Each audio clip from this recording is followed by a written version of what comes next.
السلام علیکم ویورز، ظہیر عباس چغتائی اپنے چینل ورڈز آف لائف کے اوپر خوش آمدید کہتا ہے۔ جیسا کہ کل ایک پروسیڈنگس ہوئی اور ملکی تاریخ میں پہلی دفعہ ایسا ہوا کہ فل کورٹ جو ہے وہ اس کی براہ راست پورا پاکستان دیکھ رہا تھا۔ ہمارے چیف جسٹس آف پاکستان قاضی فاضل صاحب نے ملک میں یہ تاریخ بنا دی کہ کوئی بھی پروسیڈنگس جو ہے وہ پاکستان کے سارے لوگ جو ہیں پاکستانی اپنے ٹی وی پر پی ٹی وی کے اوپر یہ دیکھ سکتے ہیں۔ تو انہوں نے جو کچھ بھی کیا اور پورے ملک کے پاکستانیوں نے دیکھا کہ اس دن جو پروسیڈنگس ہوئی ہیں اس پروسیڈنگس کے اندر ججز نے جو سوال جواب کیے، ججز نے اور وکلا نے جو بحث کی اور جو بھی ان کے سامنے کیس تھا وہ سارے کا سارا ٹی وی پہ نشر ہو رہا تھا اور لوگ براہ راست دیکھ رہے تھے۔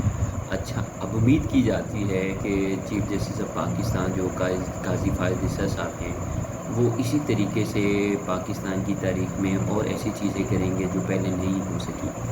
اب پاکستانی کو کیا چاہیے؟ ہر پاکستانی کو انصاف چاہیے۔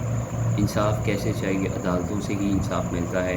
ہمارے پارلیمنٹیرینز جو بھی لاء بناتے ہیں، اگر وہ لاء آئین اور قانون کے مطابق ہے تو وہ لاء سسٹین کرتا ہے، اگر وہ لاء آئین اور قانون کے مطابق نہیں ہے تو وہ سسٹین نہیں کرے گا۔ کیا چیف جسٹس آف پاکستان قاضی فاضل صاحب یہ کہہ سکتے ہیں کہ ان کے دور میں اب کوئی بھی ایسا اقدام یا کوئی بھی ایسی چیز نہیں ہوگی پارلیمنٹر سے یا کوئی بھی ایسے اثر سلوک لوگ رکھنے والے جو بھی ہمارے ادارے ہیں، ڈپارٹمنٹس ہیں، وہ پاکستان کے پاکستانیوں کو ان کے حقوق، ان کے فنڈامنٹل رائٹس جو ہیں وہ سارے کے سارے ان کو پرووائڈ کریں گے اور ان کی وائلیشن نہیں ہوگی؟ کیونکہ میں نے آپ کی تقریر سنی جو آپ نے پارلیمنٹ کے اندر کی اور مجھے سن کر بڑی خوشی ہوئی کہ آپ نے آئین پاکستان جو ہے وہ کانسٹیٹیوشن آف پاکستان اپنے ہاتھ میں پکڑا ہوا تھا اور اپنے ہاتھ میں پکڑ کے کہا کہ میں نے اس کا حلف لیا ہے۔ آپ نے تب 2 دفعہ حلف لیا تھا، اب آپ نے 3 دفعہ حلف لے لیا۔ کیا اپنے حلف کے اندر آپ نے یہ بار بار کہا ہے کہ میں پاکستان کے قانون اور آئین کے مطابق کروں گا؟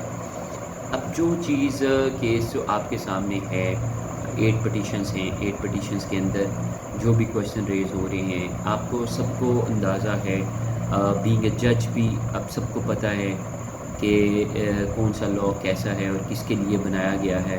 Supreme court practice and procedure act کے اندر جو ایکٹ ہے، اس ایکٹ کے اندر اگر کوئی چیز ہے کیا وہ پاکستانیوں کے لیے ہے؟ یہ پروسیجر ایکٹ جو بنا ہے، supreme court practice and procedure act, کیا یہ پاکستانیوں کے حقوق کے لیے ہے؟ ان کو حقوق ملے گا؟ اگر آپ کا رائٹ ہے کہ اگر پاکستانی کا رائٹ ہے، جیسے کہ آپ نے براہ راست ساری پروسیڈنگز کورٹ کی دکھائی ہیں، کیا یہ پاکستانیوں کو شیورٹی ہے کہ ان کے فنڈامنٹل رائٹس کو پروٹیکٹ کیا جائے گا؟ کیا ان کو الیکشنز ٹائم پہ ملیں گے؟ کیا ان کے حقوق، فنڈامنٹل رائٹس کی وائلیشن نہیں ہوگی جو 2 سال سے ہو رہا ہے؟ تقریباً کسی کا گھر بھی جو ہے وہ محفوظ نہیں ہے، کسی کی عزت محفوظ نہیں ہے، کسی کا باپ، کسی کا بیٹا، کسی کی ماں، کسی کی بہن، وہ سب کو اٹھا لے جا گیا ہے اور کسی کی بھی عزت محفوظ نہیں ہے۔ کیا ان کے فنڈامنٹل رائٹس جو ہیں وہ وائلیٹ نہیں ہوئے؟ کیا اس ملک کے اندر سپریم کورٹ کے الیکشنز ڈیٹ اناؤنس کرنے کے بعد ہائی کورٹ کے جج جو ہے وہ آرڈر کرتے ہیں، ہائی کورٹ کے جج آرڈر کرنے کے بعد بھی الیکشنز ٹائم پر نہیں ہوتے، 2 صوبے بغیر الیکشنز کے رہتے ہیں اور ابھی بھی جو الیکشنز کی ساری پروسیڈنگز کو ڈیلے کیا جا رہا ہے، اس کا کون ذمہ دار ہے؟ اگر آپ اس لاء کی بات کرتے ہیں، اگر آپ کو لگتا ہے یہ لاء آپ کے لیے نہیں ہے اور آپ کی پاورز کو کٹیل کر رہا ہے، تو پھر آپ بتائیں کہ پاکستانی کس سے اپنا انصاف لیں گے؟ یہ سوال ہر پاکستانی کے پاس ہے کہ اگر آپ نے تاریخ رقم کرنی ہی ہے تو پھر ایسے اقدامات کریں کہ آگے پاکستان کے اندر کبھی بھی کوئی نظریہ ضرورت کی ضرورت نہ پڑے۔ آپ کو کبھی بھی یہ نہ ہو کہ کوئی معاشرہ لگے تو معاشرہ کو جو ہے وہ کانسٹیٹیوشنلی یا لیگلی ڈکلیئر کرنے کے لیے عدالتوں کی طرف لوگ آئیں۔ کیا یہ 16 ججز جو جسٹس صاحبان ہیں، کیا یہ پاکستان کی تقدیر کا فیصلہ کرتے ہیں کہ یہ چند لوگوں کی تقدیر کا فیصلہ کرتے ہیں؟ یہ سوال ہر پاکستانی کے پاس ہے۔ آپ نے جو کیا وہ سن کے بہت خوشی ہوئی، دیکھ کے بڑی خوشی ہوئی کہ ہمارے ججز جو ہیں وہ کیسے بات کرتے ہیں، کیا کرتے ہیں۔ ہم لوگ تو کورٹ کے اندر ہوتے ہیں، پاکستانیوں نے، عام پاکستانیوں نے پروسیڈنگز دیکھی، ان کی امیدیں آپ لوگوں کے ساتھ ہیں۔ آپ بتائیں کیا یہ سوال ممکن ہے کہ انڈیپینڈنس آف جوڈیشری کیا ہے؟ انڈیپینڈنس آف جوڈیشری کے اندر کیا اگر جج آزاد نہیں ہوگا تو وہ آزادانہ فیصلے کیسے کرے گا؟ اگر جج کو کوئی نہ کوئی لا، پارلیمنٹ کا لا آئے گا، کل کو ہائی کورٹ کے اندر لا آ جائے کہ جی اب آپ ہائی کورٹ کی پاورز کو بھی کٹیل کر دیں، پھر لا جوڈیشری کے بارے میں بھی آ جائے، یہاں پر پہلے ہی لوگوں کو انصاف کیسے مل رہا ہے اور کیسے نہیں مل رہا ہے یہ سب کو پتہ ہے۔ قاضی فائز صاحب آپ سے سوال ہے کہ کیا پاکستانیوں کے حقوق آپ ان کی پاسداری کریں گے؟ آپ نے کانسٹیٹیوشنل کی جب جوبلی ہوئی، 50 ایئرس پورے ہوئے، آپ نے نیشنل اسمبلی کے اندر کھڑے ہو کر لہرایا کہ کانسٹیٹیوشن آف پاکستان میرے لیے اللہ کے بعد کانسٹیٹیوشن آف پاکستان ہی سب سے اہم ہے، یہی کانسٹیٹیوشن آف پاکستان ہے، یہی کانسٹیٹیوشن آف پاکستان جس کا کہ سب پاکستانیوں کے اس کے اندر رائٹ ہیں، جو آپ کہتے ہیں کہ اس کے اندر سب سے زیادہ امپورٹنٹ فنڈامنٹل رائٹس ہیں، آپ کسی بھی منورٹیز کو نہیں مانتے، آپ ایکول مانتے ہیں۔ کیا پاکستان کے اندر جو پارلیمنٹیرینز ہیں وہ بھی ایکول ہیں؟ کیا ان کا احتساب نہیں ہوگا اگر وہ کسی کے بارے میں بھی کوئی لا بنا دیں؟ اور یہ اسپیشلی اگر آپ ایکٹ کو پڑھیں جو سپریم کورٹ کا ہے، جس کے اندر پریکٹس اینڈ پروسیجر ایکٹ 2023 میں اندر سیکشن 5 سب سیکشن 2 کیا کہتا ہے؟ وہ کہتا ہے کہ یہ لا پاس ہونے کے بعد جتنے بھی فیصلے ہوئے ہیں 184(3) کے اندر وہ سب کو رائٹ آف اپیل دے دیا جائے گا۔ کیا قانون کے اندر ہے کہ آج قانون پاس کر دیا جائے اور کل جتنے بھی فیصلے اس سے پہلے فیصلے ہوئے تھے وہ سارے ختم ہو جائیں گے؟ یہ ہے کانسٹیٹیوشن کہ ان کانسٹیٹیوشن نہیں ہے؟ کیا باقی لوگوں کا جو پاکستانی ہیں ان کے لیے قانون الگ ہے؟ وہ جیلوں میں مرتے ہیں، آپ نے پروسیڈنگز کے اندر کہا کہ عوام کا پیسہ ہے، عوام پہ لگنا چاہیے، ٹائم قیمتی ہے، سب کچھ۔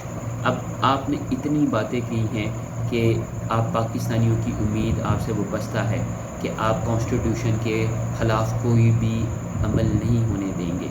جو پاکستان کے اندر ان کے حقوق کو چھینا جا رہا ہے، ان پہ قبضہ کیا جا رہا ہے، ان کو رائٹ آف ووٹ کی، ان کو اپنی مرضی سے حکومت بنانے کے لیے، اپنی مرضی سے بندے کو الیکٹ کرنے کے لیے بھی اس کی اجازت نہیں دی جاتی، وہ کانسٹیٹیوشن رائٹ نہیں ہے، فنڈامنٹل رائٹ نہیں ہے۔ میرا بہت سارے سوال ہیں اور پاکستانیوں کے بھی بہت سارے سوال ہیں، لیکن آپ سے کیا امید کی جائے؟ جو جیلوں میں قیدی ہیں ان کے ساتھ کیا ہو رہا ہے اس کے لیے کون دیکھے گا؟ کیا میرٹ پہ نوکریاں ملتی ہیں پاکستان کے اندر؟ کیا جو پیسے والے ہیں یا جو امیر لوگ ہیں یا جو کاروباری جن کے پاس اثر و سلوک ہے وہ کیا کرتے ہیں؟ کیا یہ اندازہ نہیں ہے پاکستان کس حالات میں پہنچ چکا ہے؟ اکانومی کہاں چلے گئی ہے؟ غریب کے ساتھ کیا ہو رہا ہے؟ ایجوکیشن سسٹم آپ دیکھ لیں، اپنا ہیلتھ سسٹم دیکھ لیں، ہر معاملہ جو ہے وہ خراب ہوا ہے۔ آپ صرف 13 ماہ کے لیے آئے ہیں، کیا آپ پاکستانیوں کو یہ شورٹی دیتے ہیں کہ آنے والے دنوں میں آپ تاریخ رقم کریں گے، ہر فیصلہ جو پاکستانیوں کے لیے بہتر ہے وہ کریں گے؟ آپ سے امید تو ہے، لیکن کیا یہ ہو سکے گا؟ یہی سوال ہے اور یہی پاکستانیوں کا، ہر پاکستانی کا سوال ہے۔ آپ سے التجا ہے کہ کیا جو بچہ کل دنیا سے چلا گیا، میاں آباد فاروق کا بیٹا، کیا وہ اس کے کوئی فنڈامنٹل رائٹ نہیں تھے؟ اس کے باپ کے کوئی فنڈامنٹل رائٹ نہیں تھے؟ وہ اپنے بیٹے سے جدا ہو گیا، باپ بیٹے سے جدا ہو گیا، بیٹا باپ سے جدا ہو گیا، وہ دنیا سے رخصت ہو گیا اور اس کا باپ جیل میں سڑ رہا ہے، اس کا کون جواب دے ہوگا؟ اسی دعا کے ساتھ کہ آپ اپنی ساری ذمہ داریاں آئین اور قانون کے مطابق پوری کریں گے اور پاکستانیوں کو ان کے حقوق دلائیں گے۔ آپ سے یہی التجا ہے کہ کائنڈلی آپ پاکستانیوں کی اگر آواز بنتے ہیں تو پاکستانیوں کو حقوق ان کو دلائیں۔ بہت شکریہ۔